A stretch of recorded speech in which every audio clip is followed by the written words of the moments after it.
Bitcoin yaduhaye icyitwa decentralization, ariko hasigaye ibanga rikomeye cyane ryo kwibaza uburyo ki hakoreshejwe ikoranabuhanga nyaryo ari ryo Satoshi Nakamoto utaramenyekanye mu buryo bw'isura cyangwa se ifoto ishobora kuba yaragiye hanze yaba yarakoresheje kugira ngo yigarurire abatari bake mu isi ya cryptocurrency gukunda iri faranga rya Bitcoin muri rusange, cyane ko ari naryo rifatwa nk'ahari big fish cyangwa se rihagarariye ayandi mafaranga ya cryptocurrency muri rusange. Biracyari ibanga, ariko amamiliyari menshi y'amafaranga abitswe muri iri faranga rya Bitcoin. Ubu tuvugana risa nkaho ryaguyeho gato, aho riri kuvunja hafi ibihumbi hagati ya 67 na 75 by'idolari.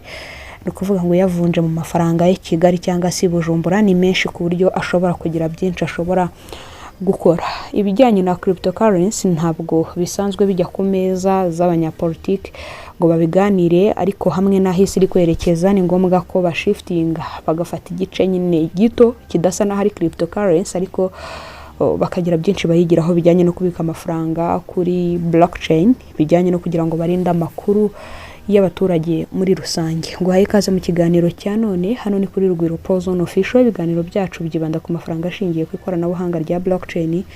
Ibyo tubirebera hamwe kugira ngo twongere ubumenyi, twinjire mu isi ya Web3 maze tubibyaze umusaruro. Ahagana mu mwaka w'ibihumbi 2009 ifaranga rya cryptocurrency ryatangiye gutekerezwaho binyuze mu banyeshuri bigaga kaminuza. Ngira ngo ibyo biganiro twagiye tubigarukaho kenshi. Bari bahagarariwe na Satoshi Nakamoto bubaka Bitcoin, hanyuma ubwo nyine igitekerezo gihinduka ibikorwa. Bigeze mu mwaka w'ibihumbi 2019 ubwo hari haciyemo imyaka 10 havuka undi mushinga ari wo Pi Network. Abenshi ubahindura aba miner binjira mu isi nyine ya cryptocurrency gutyo. None se dushingiye ku gikundiro ndetse n'agaciro Bitcoin ifite, hari indi crypto igiye guhindura iyo nzira cyangwa se uburyo ayo mafaranga yakoreshwaga? Ahangaha niho tugiye kuganirira hamwe ibijyanye n'ibitekerezo abasesenguzi bagaragaje kuri Pi Network ishobora guhindura amategeko ajyanye na Web3 muri rusange. Bitcoin yahinduye isi, ariko hari ibanga rikomeye cyane. Bitcoin yazanye igitekerezo gikomeye cya decentralization, aho nta banki nimwe cyangwa se leta yashoboraga kugenzura amafaranga. Mu gihe aya mafaranga ya Bitcoin yakoreshwaga, abatavuga rumwe n'ubutegetsi runaka bashoboraga gukorana ama transaction, ukuvuga ngo ngewe cyangwa se wowe tukohererezanya amafaranga, ariko ntihagire ikigo na kimwe icyo ari cyo cyose gikora ubugenzuzi bw'ayo mafaranga. Ibyo bigatuma babandi batavuga rumwe n'ubutegetsi bashobora guhererekanya amafaranga ntibitahurwe. Ibyo byose rero byagaragaye nk'ikibazo gikomeye cyane cyashyizwe kuri uyu wayihimbye ari we Satoshi Nakamoto, kubera ko nta nubwo yigeze yigaragaza. No kuvuga ngo nyiri Bitcoin ntagazwe mu buryo bw'amashusho cyangwa se mu buryo nyine abantu bashobora kukubwira bati nguyu. Ibyo rero byatumye ifaranga rya cryptocurrency ritinywa cyane mu mareta y'ibihugu na za guverinoma, bavuga bati byanze bikunze ashobora kuba yateza ibibazo mu baturage, tutirengarije kandi n'ibindi bibazo agenda agaragaza birimo volatility bijyanye n'ihindagurika ry'igiciro ku isoko mu buryo budasobanutse n'ibindi bitandukanye. Ahangaha rero abahanga bavuga ko ashobora kuba afite amamiliyoni cyangwa se na miliyari za Bitcoin zitigeze zikoreshwa kugeza ubu. Ibi bigatuma rero habaho ibibazo byo kwizera, cyane cyane ko amasosiyete manini n'ibigo by'imari bashobora kuba bahomba amafaranga yabo mu gihe ibingibi bidakurikiranwe. Pi Network rero yazanye uburyo bushya, kubera ko nyiri Pi ngira ngo arazwi, ajya ku ma social media atandukanye agatanga imbwirwaruhame cyangwa se speech, agasobanura ibijyanye n'uyu mushinga. Yitwa Dr. Nicholas Kokaris. Ngira ngo abenshi mu basesenguza ariko ntabwo duhuriza hamwe kuri iki ngiki kuri Dr. Nicholas Kokaris, kubera ko bavuga ko iyi projet ya Pi Network abantu bakabaye bayikora mu buryo bweruye bashyizemo n'imbaraga nyinshi, ariko nta gihamya gihari babyerekanaho. Bavuga bati iyi projet iri inyuma imbaraga nyinshi cyane z'ibihugu by'ibihangange ku isi, aho badatinya no kuzanamo United States of America.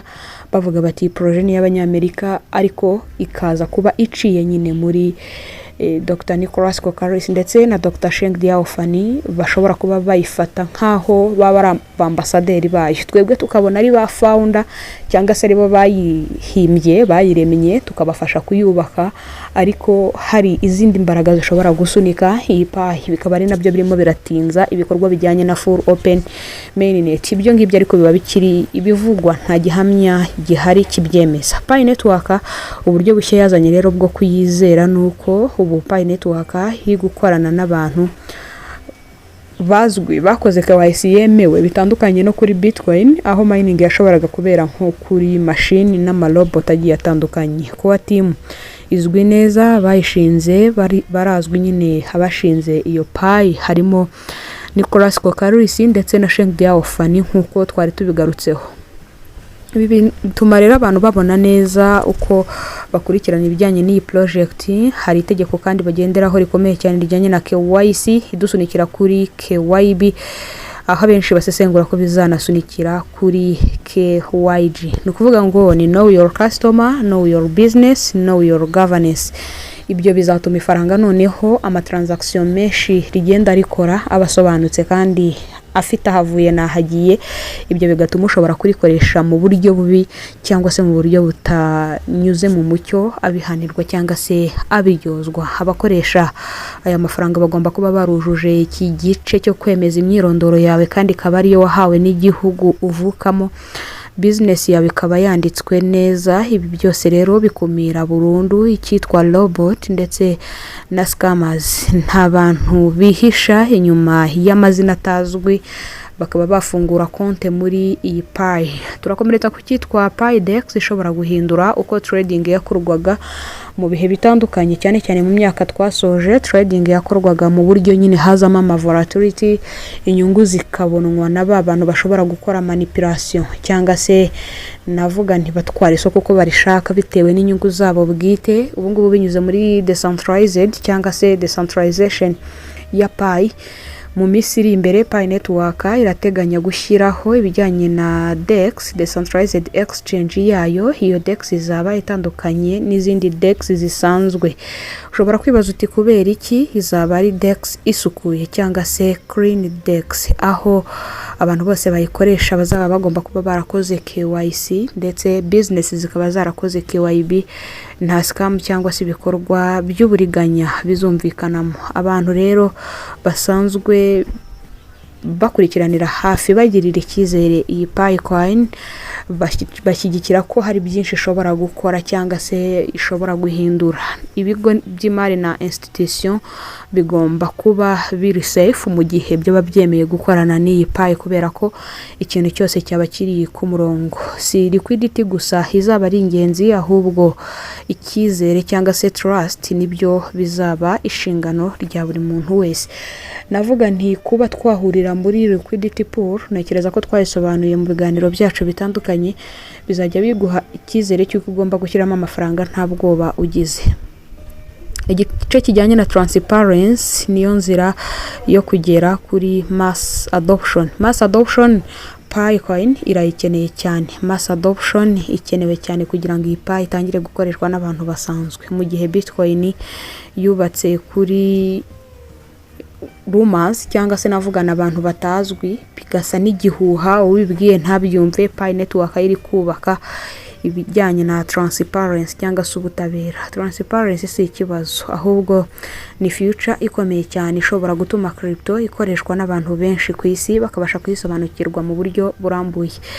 Ibi ngibi bishobora gutuma Web3 igera ku rwego rushya rw'imikorere. Ariko kandi nubwo turimo tuvuga gutya Pi, hari benshi bayimazemo imyaka irenga 6 bayikoramo ibijyanye na mining, ariko bakavuga ko nta kigenda, nta kiri kubahindurira mu bice bijyanye nyine na mikoro, cyane ka benshi mu bayimayininze bari bamaze kubwirwa ijambo GCV cyangwa se Global Consensus Value ko rishobora kubahindurira ubuzima iri faranga mu gihe baba bari mininze. Hanyuma abenshi bafite agahinda baterwa no kuba baribwe Picoin zabo mu gihe batakaje pass phase. Hanyuma abandi bakavuga bati giciro Pi igaragaraho ku ma exchange sicyo yakabaye igaragaraho. Abandi bati nimutegereze igihe kizabisobanura. Pi ni project ikomeye cyane ndetse abo tubona bayitirirwa ntago ari yabo, no kugira ngo nyine bigire uko bibarwa muri rusange. Nibiba biri kuvugwa ariko ntabwo twavuga ngo twabishingiraho, ahubwo nakubaza ni wowe ubibona gute? Ese iyi projet ubona hari izindi mbaraga zijyanye n'ibihugu cyangwa se n'imbaraga z'amafaranga zaba ziyiri inyuma ziyisunika zituma ikora byinshi bitandukanye nk'ibyo bagenda bakora? Ese ubona hari iki ishobora kuba irusha izindi coin usanzwe uzi kuba bamwe isi ya crypto n'ibindi byinshi bitandukanye? Pi ishobora kuba crypto ihurirwaho cyangwa se izana impinduka ku isi tugereranije nuko byari bisanzwe bimeze, cyangwa se Bitcoin izakomeza kuba ku isonga iziyobore ikomeze ibe big fish nkuko byahoze? Urandika igitekerezo cyawe muri comment hanyuma dukomeze tuganire kuri Web3. Ni nako ngushimiye, ngeze ku musozo w'iki kiganiro. Nshimira we twabanye kuva iyi video itangiye kugeza ahangaha tuyigejeje, ni iby'agaciro cyane. Wakoze cyane kutwumva. Imana ikurinde.